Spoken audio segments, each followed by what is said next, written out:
악한 영을 굴복시키는 길이라는 주제로 하나님의 말씀을 좀 나누겠습니다. 오늘 이 본문 한 귀신 들린 아들을 둔 아버지에 관한 기사입니다. 이 아들을 귀신이 붙잡고 순간순간 위태롭게 하고 물과 불에 던져서 생명을 위협하는 일이 반복됐습니다. 특별히 평상시에는 멀쩡한 것 같은데 어느 지점에 이르거나 어떤 기폭제가 생기면 갑자기 확 뒤집어져서 넘어지고 구르고 거품을 흘리는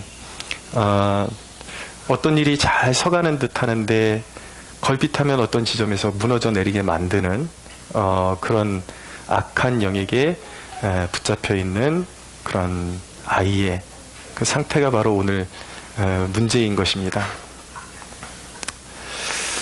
근데 이 지금 오늘 메시지는 이 귀신에 붙잡혀 있는 아이 그 당사자보다도 이 아이를 품고 살아야 했던 아버지, 그리고 그 아이와 맞닥뜨린 제자들에게 주시는 메시지가 강하다고 말씀드릴 수가 있겠습니다. 그런 문제를 맞닥뜨렸을 때에 어떻게 이 악한 영에 붙잡힌 존재를 구해내고 그 악한 영을 굴복시킬 것인지 거기에 포커스가 맞춰진 것이죠. 참 대면하기 싫은 그런 상황입니다.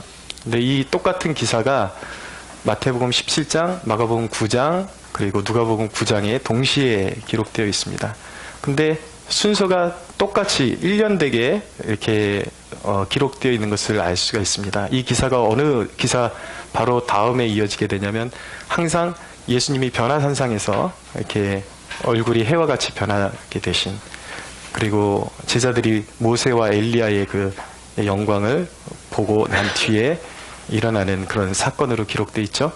근데 그 놀라운 주님이 해와 같이 변화된 모습을 보고 제자들이 엄청나게 놀라게 되었고, 특별히 그 중에 베드로는 그 황홀경이 너무 좋아서 너무 말할 수 없는 황홀경이 가슴에 벅차서 주님께 이곳에 초막 셋을 짓고 이곳에 영원토록 살았으면 좋겠습니다 라고 했더니 주님께서 하신 말씀이 뭐냐면 내려가자. 그러니까 그 사건을 통해서 하늘에서 이는 내 사랑하는 아들이다, 내 기뻐하는 자다, 너희는 그의 말을 들으라 하는 하나님이 예수 그리스도가, 하나님 아버지께서 그리스도가 메시아임을 증거하신 사건이죠. 그 사건 이후에 예수님은 제자들을 데리고 그대로 내려오게 하셨습니다. 근데 바로 이 사건이 이어지는 거예요. 이 대목이 시사하는 것은 무엇이냐면 우리가 은혜 받는 이유가 무엇이냐를 잘 알고 믿어야 된다라는 것이죠. 많은 사람들은 예배에 도취돼가지고 그냥 눈물 펑펑 흘리고 하나님의 영광스러운 임재를 목도하는 그 자리에 예배 중독이라는 말도 있거든요. 그런 자리에만 머물러 있으려고 하는데 주님이 제자들에게 원하시는 일은 무엇이냐면 우리가 은혜 받은 우리가 있어야 할 곳, 제자들이 있어야 할 곳이 그 황홀경 안에 머무르는 것이 아니라 귀신 들린 세상, 귀신에게 괴롭힘 당하고 구르고 있고 멀쩡한 것 같지만 문제가 산재되어 있는 그곳이 바로 너희가 서야 될 곳이다 라는 것을 말씀하고 계시는 것입니다. 그래서 여러분, 우리가 이런 문제가 당면하기 싫든지 좋든지 상관없이 우리가 각오해야 되는 거예요. 우리는 그 세상으로 부름받았다라는 것을 알고 직면해야 되는 것이죠. 거기서 몸부림치는 것이 주님의 뜻이요, 그곳에서 치유의 역사를 일으키는 것이 우리를 부르신 거룩하신 주님의 뜻임을 우리는 깨닫기 원하는 것입니다. 이 대목에 있어서 우리가 주님의 두 가지 주님의 질문에 우리의 시선을 집중할 필요가 있습니다. 주님께서 이제 제자들을 데리고 산에서 내려오셨는데 무리가 막 웅성거리고 있는 것을 보신 거예요. 근데 보니까 서기관들과 제자들이 이제 같이 논쟁이 붙은 것을 이제 보게 되었습니다. 그러면서 주님께서 물으신 첫 번째 질문이 무엇이냐면 16절에 보면 예수께서 물으시되 너희가 무엇을 그들과 변론하느냐 라고 묻고 계신 것입니다. 무엇을 그들과 변론하느냐? 이게 무슨 말이냐면 너희는 왜 영적인 문제를 인간적인 방법에서 해답을 찾으려고 하느냐? 그것을 묻고 계신 것입니다. 그렇다면 특별히 누구에게 이것이 던지는 질문일까요? 하나님의 관심, 예수님의 관심은 항상 제자들에게 포커스가 있다는 것을 염두에 둘 필요가 있는 것입니다. 그래서 이 질문을 던질 때에 예수님께서는 제자들이 자신들의 영혼의 상태를 돌아보기를, 영적인 상태를 돌아보기를 원하셨던 것이죠. 너희가 무엇 때문에 그렇게 변론하고 있느냐? 영적인 문제인데. 여러분, 영적인 문제를 육적으로 풀어가려고 인간적인 방법을 찾는 이유가 있습니다. 그것이 무엇인가? 그것은 영적으로 나태해졌다라는 뜻입니다. 영적으로 나태해졌기 때문에 인간적인 방법을 찾는 거예요. 말이 많아져요. 영적으로 고갈되었기 때문에, 은혜에서 멀어져 있기 때문에 인간적인 방법을 찾는 것입니다. 인간적인 방법을 찾는 것은 영적으로 고갈되어 있다라는 그런 뜻과 같은 것입니다. 고갈되어 있기 때문에 그런 현상들이 벌어지는 것이죠. 문제는 뭐냐면 영적으로 고갈된 사람이 계속해서 사역을 이어갈 때 문제가 되는 것입니다. 영적으로 고갈된 사람이 사역을 계속 이어가게 되면 그 열매가 항상 다툼과 육적인 열매들이 이제 일어날 수밖에 없는 것이죠.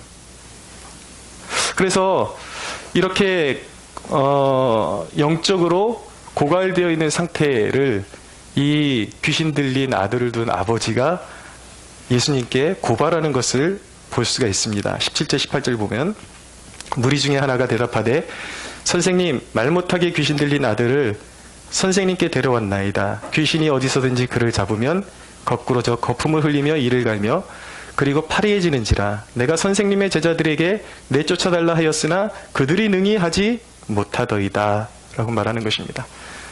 영적으로 고갈되면 말은 많은데 해결이 되지를 않아요. 일이. 인간적인 방법을 찾게 되죠.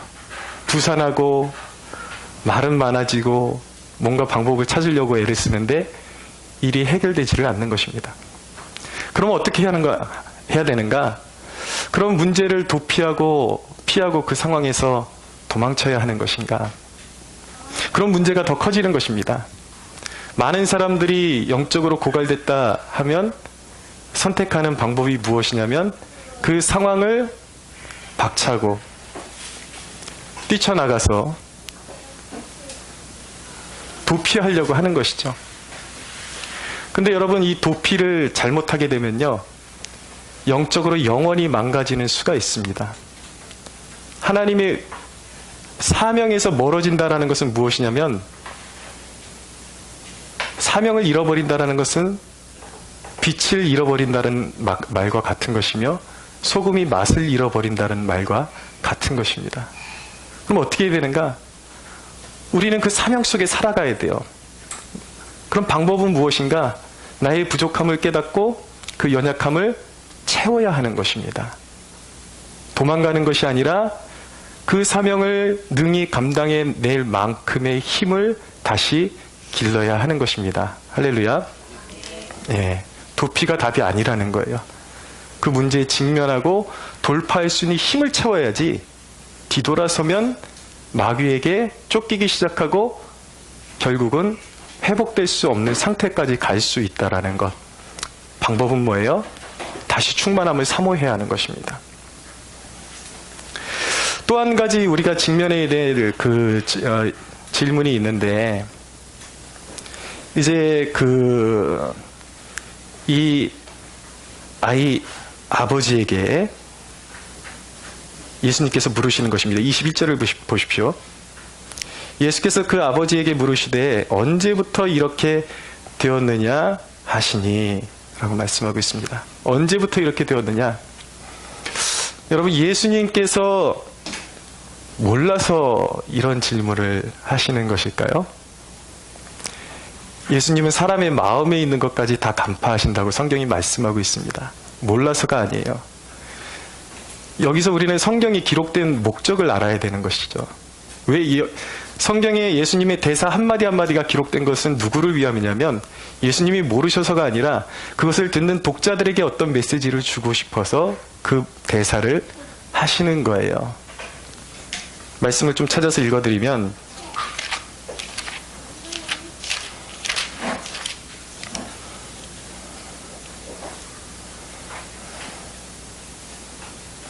요한복음 11장 42절에 보면 이제 나사로 사건을 이제 나사로를 무덤에서 일으키시기 전에 예수님께서 하신 말씀입니다.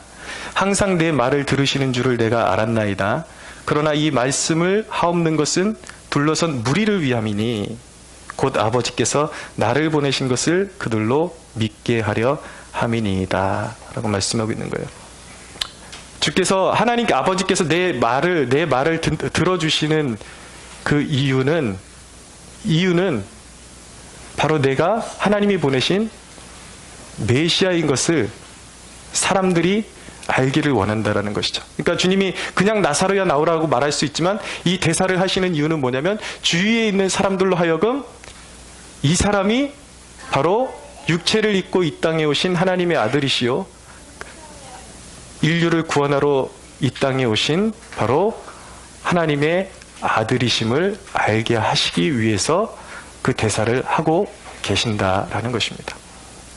그러니까 우리에게 깨달음을 주기 위해서 주실 메시지가 있기 때문에 고린도전서 10장 11절에도 모든 성경의 예언은 오늘날 말세를 만난 우리에게 교훈을 주시기 위해서 주시는 말씀이다 라고 말씀하고 있는 것입니다. 그러므로 예수님께서 언제부터 이렇게 되었느냐? 이 아이의 상태를 물으시는 주님의 의도가 무엇인가? 그것은 아이의 아버지의 이제 대답을 이끌어내는 것입니다. 뭐라 그러냐면 이르되 어릴 때부터니이다 라고 대답하는 거예요. 자, 무슨 말씀이냐면 아무리 너희가 안고 있는 문제가 고질적으로 고쳐질 수 없는 문제라 할지라도 사람의 힘으로 고칠 수 없는 아주 심화된 아주 너무 그 상태가 심해서 고칠 수 없는 상태라 할지라도 인간의 손에서 이미 포기되어진 상태라 할지라도 수년 동안 서로 싸워가면서 골마 터진 상처로 얼룩진 교회라 할지라도 주님은 그것을 고치실 수 있다. 할렐루야. 주님께는 불가능이 없다라는 것입니다. 어떤 상황 속에서도 주님께 가져오는 문제를 주님이 다스리실 수가 있다라는 것을 가르쳐 주시기 위해서 주님께서 이 말씀을 하고 계시는 것입니다. 여러분들의 삶의 문제는 무엇입니까? 오랫동안 사람의 손을 떠나 있는 문제가 있습니까? 여러분들의 힘으로 해결할 수 없는 문제, 건강의 문제, 삶의 문제, 재정의 문제, 그 어떤 것이 있습니까? 주님께 가지고 나오십시오. 주님은 우리의 삶의 모든 문제를 다스리실 수 있는 거룩하신 분이요. 성경은 예수 그리스도를 하나님을 말할 때 엘샤다이라고 합니다. 예수 그리스도는 엘샤다이. 무슨 뜻인지 아십니까? 전능의 하나님이라는 뜻입니다. 할렐루야. 능치 못할 일이 없으신 분이 바로 예수님이시다라는 것을 증언하고 있는 것입니다. 근데 주님께는 능치 못할 일이 없는데 문제가 있어요. 그 문제가 무엇인가? 믿음의 문제인 것입니다. 믿음의 문제. 예수님께서 제자들을 책망하신 첫 번째 이유가 무엇이냐면 믿음이 없다라는 거예요. 19절에 보십시오. 대답하여 이르되 믿음이 없는 세대여 라고 말씀하고 있는 것이죠. 믿음이 없는 세대여. 너희가 믿지 못하기 때문에 역사를 보지 못하는 것이다. 너희가 믿지 못하기 때문에 하나님의 능력이 나타나지 않는 것이다 라고 말씀하고 있는 것이죠. 저는 오늘날 교회의 주된 문제가 무엇이냐면 우리가 경험하지 못한 영역에 대해서 그 부분에 대해서 하나님께 구하고 관통하고 뚫어내려고를 하지 않고 변명하는 그 습관이 배어있는 것이 교회의 문제라고 생각합니다. 무슨 말이냐면 이제 기적은 예수님 시대의 사도 시대에 이미 끝났다라고 그렇게 말하는 부류들이 있습니다. 오늘날 이 시대에는 그냥 하나님의 말씀만이 중요하지 기적을 바라서는 안 된다라는 식으로 기적은 그냥 상징적일 뿐이고 우리에게 이 시대에는 해당되는 내용이 아니다. 그들은 말할 때 성령님의 임재를 말하긴 하지만 성령님의 임재를 한계를 성령님의 그 능력을 축소시켜서 이야기합니다. 마치 오늘날에는 기적이 없는 것처럼 기적이 중지된 것처럼 말을 하죠. 그러나 여러분 오늘날에도 많은 사람들이 기적을 체험하고 있습니다. 믿으십시오. 성령님의 은사도 지금 계속해서 임하고 있습니다. 예언하는 사람이 또 있고요. 방언하는 사람도 있습니다. 기적은 존재합니다. 지난번에 왜 우리 황 목사님 교회 처음 설교하실 때에 저기 우리 주원이 첫째 딸이거든요. 아이에게 갑자기 이렇게 뇌에 문제가 생기면서 이제 병원에 입원하게 됐는데 여러 번 수술 받으면서 이미 병원에서는 의학적으로 죽었다고 뭐라 그러죠? 이걸 담요를 덮을 정도로 덮었는데 살아난 거예요. 할렐루야. 예. 저는 우리 주원이 볼 때마다 늘 믿고 기대하는 게 뭐냐면 아니 죽었다 살아났는데 아이가 회복되지 말라는 법이 있습니까? 할렐루야. 예. 죽었다 살아났는데 하나님께서 능치 못하실 일이 뭐가 있습니까? 우리 하나님은 고치실 수 있습니다. 제가 이렇게 종종 간증하는 일이 있는데 이거는 제 인생의 획을 긋는 하나님이 나를 부르셨다라는 확고한 사인이기 때문에 또 한 번 말씀드립니다. 저는 신대원에 자격이 있어서 간 사람이 아니에요. 원래 공부한 사람이 아니고 운동을 했던 사람이기 때문에 그렇다고 그냥 뭐 우연히 들어가게 된 것이 아니라 신대원을 제 나름대로 이제 한 3년 정도 시간을 잡고 열심히 준비를 했어요. 준비를 했는데 이게 머리가 잘 안 돌아가다 보니까 자랑은 아닌데 장신대 거기 도서실에 가가지고 이제 막판에 막 밤을 새면서 하나님께 기도했어요. 하나님 저를 뽑아주시면 제가 진짜 제가 하고 싶은 거 잠자고 싶은 거 뭐 이런 거 제가 못 자는 한이 있더라도 하나님 그 섬기는 사역에 정말 제 삶을 드리는 그러한 헌신을 드리겠습니다 라고 그렇게 하나님 앞에 서원 비슷하게 계속 기도를 했습니다. 근데 죄송한 것은 제가 잠을 잘 자고 있다라는 거. 근데 그래서 저 좀 뽑아달라고. 근데 제가 이제 학력이 그 체육 전문대를 졸업했기 때문에 열악하죠. 그러니까 4년제 학사 학위가 있어야 되고 그걸 합격을 해야 신대원에 들어가게 되죠. 신대원에 들어가게 되는데 동시에 준비를 하니까 이게 막 정신이 없는 거예요. 독학사고시를 보는데 6과목을 보는데 다 이렇게 평균 그 몇 점 이상 레벨이 넘어야 된다라는 그 커트라인이 있습니다. 그래서 도합 몇 점 이상이 넘어야지 이제 이 고시를 패스하게 되는데 정말 열심히 준비했어요. 열심히 준비했는데 그 고시장에 들어갔는데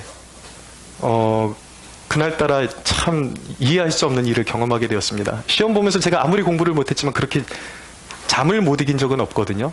근데 인간의 힘으로 이길 수 없는 잠이 막 쏟아지는 거예요.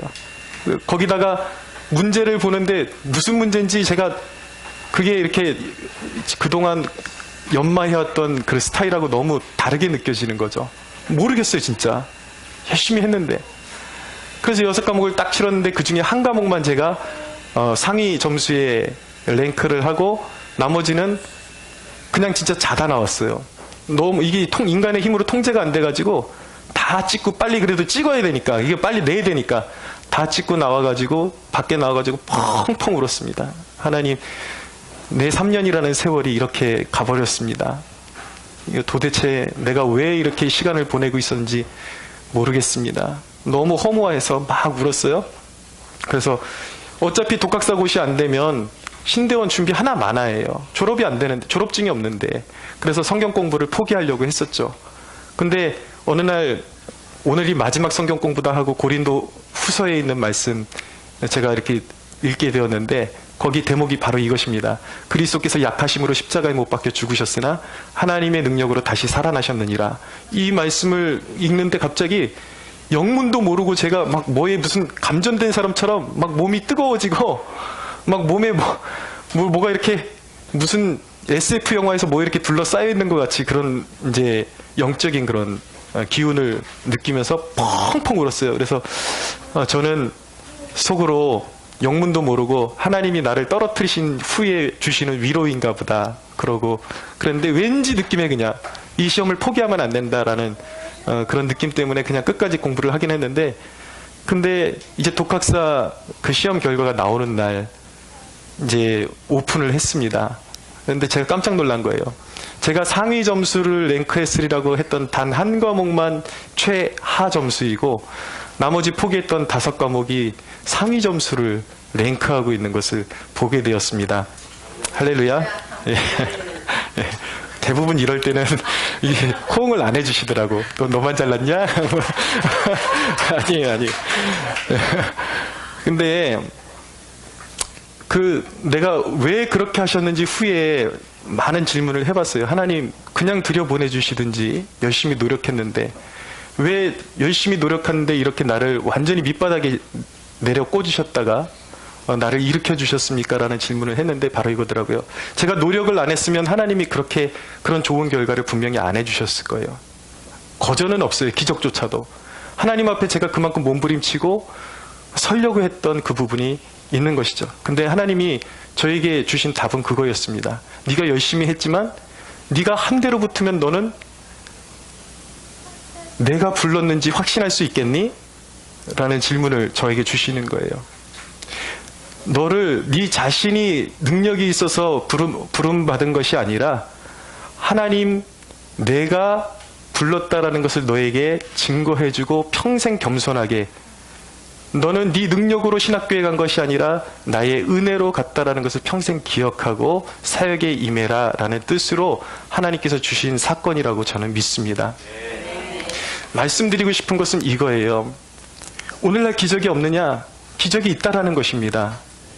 오늘날 황 목사님에게 역사하셨고 그 가정에 역사하셨고 저에게 역사하셨던 하나님이 그와 동일하고 그보다 더한 기적도 놀라운 치유의 역사도 일으켜 주실 수 있음을 믿으시기 바랍니다. 믿음의 문제인 거예요. 믿으라는 것이죠. 근데 여러분 우리의 믿음을 혹독하게 하고 회의적으로 만드는 일이 무엇인지 아십니까? 그것이 바로 역경이라는 것입니다. 역경이 믿어지지 않게 자꾸 우리 믿음을 떨어뜨리는 거예요. 근데 그 역경의 순간에도 하나님은 믿기를 원하시는 것입니다.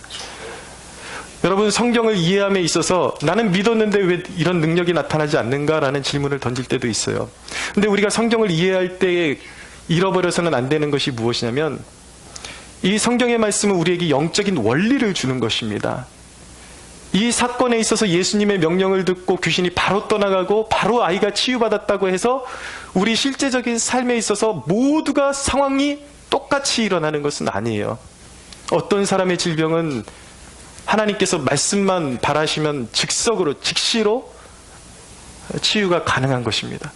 그러나 어떤 경우에는 어떤 문제는 하나님께서 이미 허락하셨음에도 불구하고 그의 믿음을 연단하시고 또 오랫동안의 기도를 쌓게 하시기 위해서 시간을 연장시키신다라는 것을 기억해야 하는 것입니다.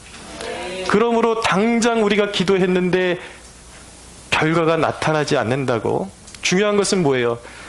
내 안에 믿음이 있는지 없는지를 판가름하는 척도는 무엇이냐면 당장의 어떤 결과물을 산출했는가가 우리 믿음의 척도가 아니라는 것을 기억하셔야 돼요. 우리 믿음이 있는지 없는지를 판가름하는 척도는 내 안에 있는 양심인 것입니다. 뭡니까?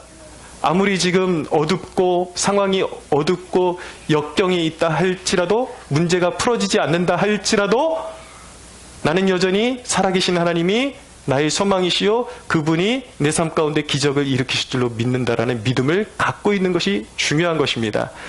그 믿음이 여러분들 모두에게 있어지기를 축원합니다. 그 믿음이 있어야 되는 거예요. 믿음은 항상 역사를 산출하게 돼 있는 것입니다. 근데 오늘 주님이 우리에게 요구하시는 것, 이 아이의 아버지에게 요구하셨던 것이 무엇이냐면, 믿되 이왕에 믿는 거 흐지부지 믿지 말고 확고히 믿는 것이 주님께 영광이 된다라는 것을 말씀하고 계신 거예요. 오늘 이 자리에서 여러분들 믿음이 흔들리고 연약해진 여러분들에게 하나님께서 오늘 이 자리에서 강단을 통해서 주시는 메시지는 뭐냐면, 너희에게 믿음이 있는 것을 안다. 그러나 그 믿음으로 만족하지 말고 확고히 서는 믿음을 갖기를 원한다 라고 말씀하시는 것입니다. 아이의 아버지가 물었습니다. 22절 23절을 보면 귀신이 그를 죽이려고 불과 물에 자주 던졌나이다. 그러나 무엇을 하실 수 있거든 우리를 불쌍히 여기사 도와주옵소서. 예수께서 이르시되 할 수 있거든이 무슨 말이냐. 주님께서 제일 싫어하시는 것이 맹탕, 미직지근한 걸 굉장히 싫어하십니다.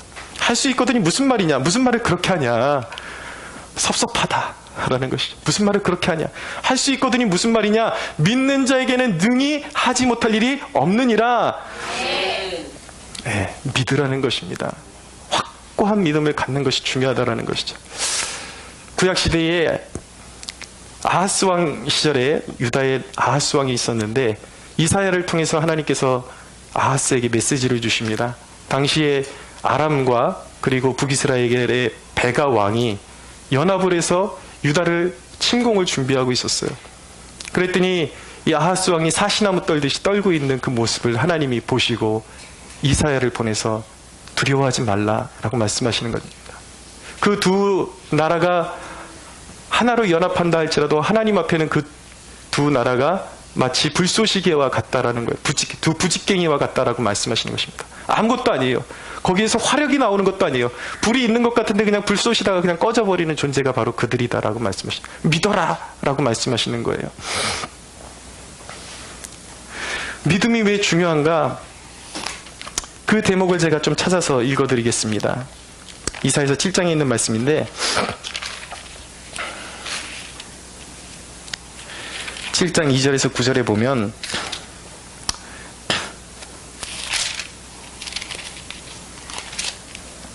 어떤 사람이 다윗의 집에 알려 이르되 아람이 에브라임과 동맹하였다 하였으므로 왕의 마음과 그의 백성의 마음이 숲이 바람에 흔들림같이 흔들렸더라.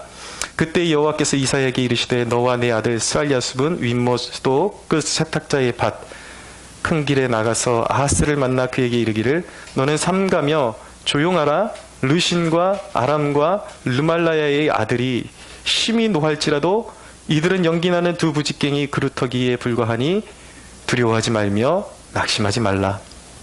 아람과 에브라임과 르말라야의 아들이 악한 꾀로 너를 대적하여 이르기를 우리가 올라가 유다를 쳐서 그것을 쓰러뜨리고 우리를 위하여 그것을 무너뜨리고 다브엘의 아들을 그 중에 세워 왕으로 삼자 하였으나 주 여호와의 말씀이 그 일은 서지 못하며 이루어지지 못하리라. 대저 아람의 머리는 다메섹이요 다메섹의 머리는 르신이며 65년 내에 에브라임이 패망하여 다시는 나라를 이루지 못할 것이며 에브라임의 머리는 사마리아요 사마리아의 머리는 르말리아의 아들이니라. 만일 너희가 굳게 믿지 못하면 너희는 굳게 서지 못하리라 라고 말씀하고 있는 것입니다. 왜 굳센 믿음을 원하시는 것입니까? 굳세게 믿어야 굳게 설 수 있기 때문입니다. 네. 여러분, 하나님이 우리를 믿음으로 초대하시는 것은 무엇이냐면 하나님은 하나님의 승리의 역사에 믿음을 통해서 우리를 동참시키기를 원하시는 거예요. 그 영광을 함께 나누기를 원하시는 것입니다. 그런데 우리가 믿지 못하고 불신의 마음을 갖게 되면 그 불신에는 항상 불신의 열매라는 것이 자라나게 되어 있어요. 하나님은 반드시 그 일을 행하십니다. 하나님이 이루고자 하는 그 일을 행하시는데 우리에게 요구하시는 것은 무엇이냐면 믿음으로 그 하나님의 역사에 동참하라는 것입니다. 영광스러운 거예요. 그러나 믿지 못하면 하나님은 자신의 뜻을 그대로 행하시겠지만 인간에게는 그것이 불행이 될 수가 있고 불신의 열매를 가질 수도 있다는 것이죠. 주님은 우리가 믿음으로 동참하지 않아도 모든 일을 능히 이루실 수가 있습니다. 스스로 하실 수가 있습니다. 그럼에도 불구하고 왜 우리에게 믿으라고 하는가? 우리가 믿음으로 주님 앞에 고백하는 것이 주님께 영광이 되기 때문입니다. 우리가 주님께 영광을 올려드리는 것이 그것을 통해서 우리에게 흘려보내주시는 은혜로 말미암아 우리 신앙의 삶이 풍성해지기 때문에 우리를 위해서 믿으라고 명령하시는 것입니다. 사랑하는 여러분, 우리의 믿음이 풍성해질 수 있게 되기를 축원합니다. 여러분, 그렇다면 우리의 믿음을 고양시키고 악한 영의 세력을 굴복시킬 수 있는 주님이 가르쳐 주신 길이 있습니다. 그것이 무엇인가? 그것이 29절에 나타나고 있습니다. 우리 같이 한번 읽어볼까요? 시작. 이르시되 기도 외에는 다른 것으로 이런 종류가 나갈 수 없느니라 하시니라. 아멘. 기도 외에는 이런 종류가 나갈 수가 없느니라. 제자들이 물어본 거예요. 예수님께서 귀신에게 명령하셨을 때에 귀신은 바로 굴복하고 아이를 엎드러뜨리고 나가버렸습니다. 아이가 자유를 얻게 되었습니다. 죽은 줄 알았던 아이가 예수님께서 직접 손을 잡아서 일으켜 세워주셨어요. 아이는 이제 영적인 자유함, 치유의 능력을 맛보게 되었습니다. 제자들이 물어보는 거죠. 은근히 조용히 와서 오늘 말씀해 보니까 예수님, 우리는 왜 못한 것입니까? 라고 말씀하시니까, 물어보니까 대답해 주신 것이 바로 이 대목이에요. 기도 외에는 이런 종류가 나갈 수가 없느니라. 여러분, 우리의 믿음을 고양시키기 위해서, 악한 영을 굴복시키기 위해서 우리가 끊임없이 붙잡아야 하는 것이 무엇입니까? 그것이 바로 믿음의 기도인 것입니다. 부르짖는 기도인 것입니다. 끊임없이 이어지는 기도인 것입니다.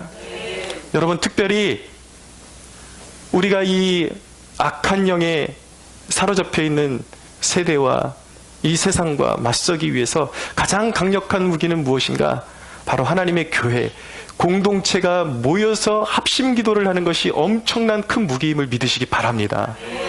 모이는 것으로 놀라운 은혜가 임하는 것입니다. 그것이 사도행전의 역사예요. 교회에 문제가 생길 때마다, 교회에 풀 수 없는 문제가 생기고 사도들이 옥에 갇힐 때마다 그들이 그 문제를 풀어내기 위해서 선택한 방법이 무엇이었습니까? 교회가 모이는 것이었어요. 함께 기도하는 것을 통해서 베드로가 감옥에서 쇠사슬이 끊어지는 것을 경험하게 되고 문이 열리고 나오게 되는 역사를 경험하게 되는 것입니다. 기도가 능력이에요. 근데 여러분, 동일한 본문이 있는데 마태복음 17장에 이 동일한 본문이 기록되어 있어요. 여기에는 기도 외에는 다른 것으로는 이런 종류가 나갈 수 없느니라 이렇게 끝나고 있지만 한 가지 무기가 더 있다는 것을 알게 됩니다. 마태복음 17장 21절에 보면, 여러분들 나중에 시간 있을 때 찾아보십시오. 거기 뭐라고 기록되어 있냐면 없음이라고 기록되어 있습니다. 구절이 누락되어 있다는 얘기예요. 근데 아주 공신력 있는 몇몇 사본에는 거기에 뭐라고 기록되어 있냐면 기도와 금식 외에는 이런 유가 나갈 수 없느니라. 구약시대부터 신약시대에 이르기까지 모든 교회 공동체에 있어서 금식이 놀라운 영적인 전쟁을 수행하는 무기가 되었음을 우리는 인정할 수가 있어야 되는 것이죠. 금식이 무엇입니까? 금식은 영적으로 겸비해지는 것입니다. 죽을 각오로 하나님 앞에 낮아지는 거예요. 하나님께서 도와주시지 아니하시면 저에게 선택권이 없습니다. 내 생명을 내려놓겠습니다라는 결단으로 나가는 것이 금식이에요. 금식을 하게 되면 육체가 피폐해집니다. 육체가 연약해집니다. 그러나 여러분, 놀라운 것은 육체는 후패하고 육체는 힘을 소진하게 되지만 금식을 하게 되면 놀라운 영적인 강인함을 경험하게 되는 것입니다. 믿으셔야 돼요. 제가 최근에는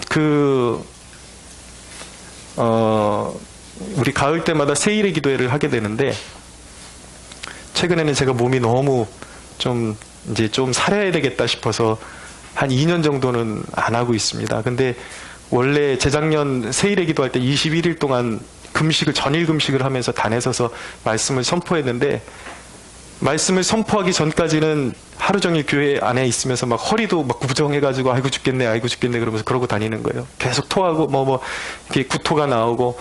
근데 희한하게 강단에만 서면 그 어디서 나오는 힘인지 평상시에 제가 주일 예배 때도 경험하지 못했던 그런 파워가 나오는 것입니다.